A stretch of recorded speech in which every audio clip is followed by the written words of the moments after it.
Good day there to all you beautiful YouTubers out there, and welcome to Foreigner Escapes to the Philippines. My name's Edward, and thank you for joining my channel. This is my first week making videos. I'm just trying to bring you informative things that maybe will help you if you're planning on moving here or visiting here.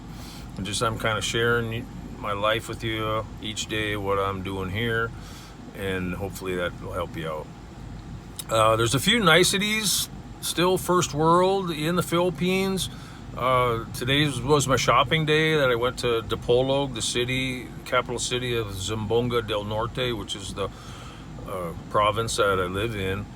And so at the end of my shopping day, I'll grab a quick bite, go through the drive-through at McDonald's. Got a big fry there and a Big Mac. So there's still some of that first world stuff here that you don't have to leave behind if you end up coming here and living. So I don't go there very often, but once, twice a month or something, I'll whip through there. It's a good reminder of home, and the fries are excellent, even though they're not too good for you. But just one of the treats that you're still available, give you some comfort food or whatever. And I'm sitting here now, gonna eat my Big Mac, and I've parked next to the ocean and the boardwalk in Dipolog. It's Dipolog City. And so it's kind of a mostly cloudy day today, so that's, you know, the sun ain't out too much, but this is where a lot of people come down and they'll do their morning walk along the boulevard. It's over 1 kilometer long. It's really long. So a lot of people will come here, especially the early morning hours is where a lot of the foreigners will come here, and they'll do their exercise in the morning. Yeah, like I say, this boardwalk, it's a straight shot. It's like over 1 kilometer. It's a long way down. It's a pretty nice beach. It's more of a brown sand though, instead of a white sand beach. So it's not one of your classic beautiful white sand beach, which your white sand is from coral, dead coral, right? And that's breaks up into particles and then goes and then washes up on your shore, and that's how you get your white sand. A lot of coral. I mean, Philippines, 7,000 islands, right? I mean, you could never in a lifetime, I don't think, even sail, if you had a boat, sail to all of them. There's just no way. And one thing about the ocean, every time I've gone to the beach here and, you know, gone swimming with my family or something, I have more fun playing in the sand on the beach, if you can find a nice white sand beach with the kids. That's way funner than swimming in the ocean to me. Because the ocean here, and probably most places in the world now, are really not crystal clear oceans. There's some ocean water here that's like that, crystal clear, but most of it that I've been at is not. So there's a lot of debris and garbage floating around in the ocean all over anymore, and it's a sad deal. It's like that worldwide, I think, now. So it's nice to go there and put your feet in the sand and feel the nice ocean breeze, but other than that, it's not all that great.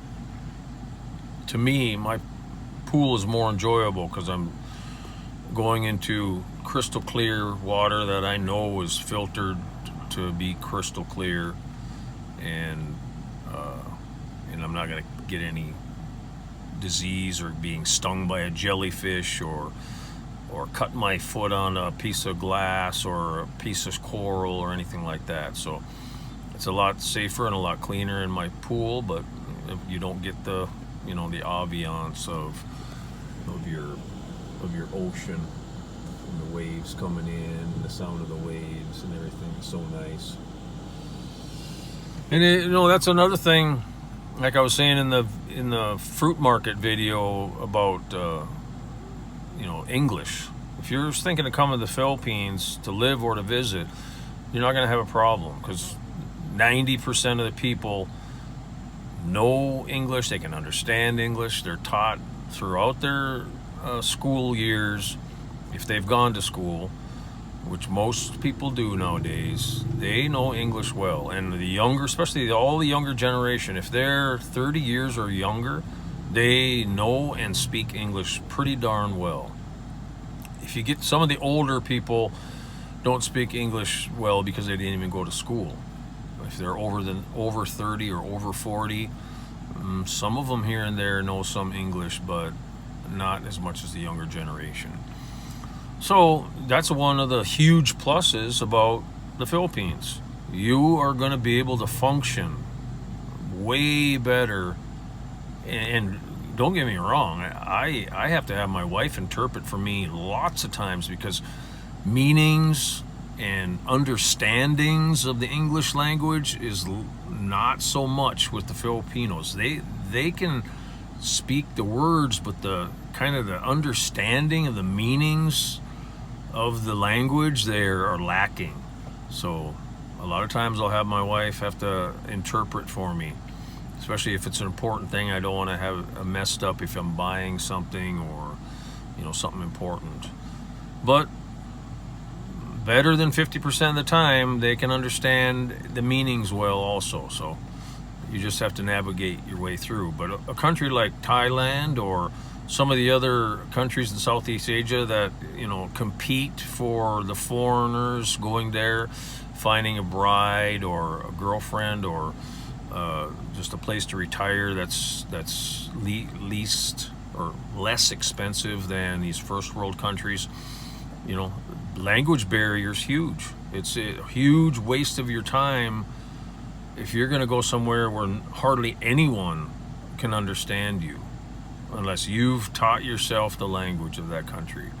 So then again, that's why another reason why I've escaped to the Philippines.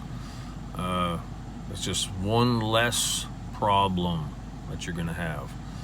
So yeah, it's paramount in my mind. And also, even like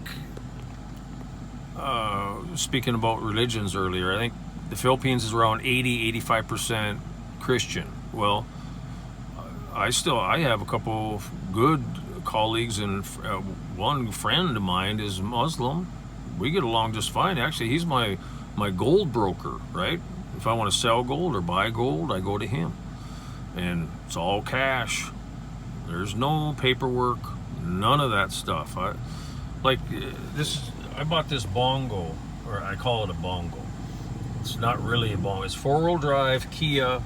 It's a 2018 model, or maybe 2019. It's brand new. I got 15,000 kilometers on it. Very small amount of miles. I don't use it much. 1.1 million pesos I paid for it. So a million pesos is like 22,000 US. So I paid like 23,000, 24,000 for this. Brand new, cash. Just cash on the barrel. Because just like most places in the world, what do they want you to do? Finance, because they make a ton of money on interest.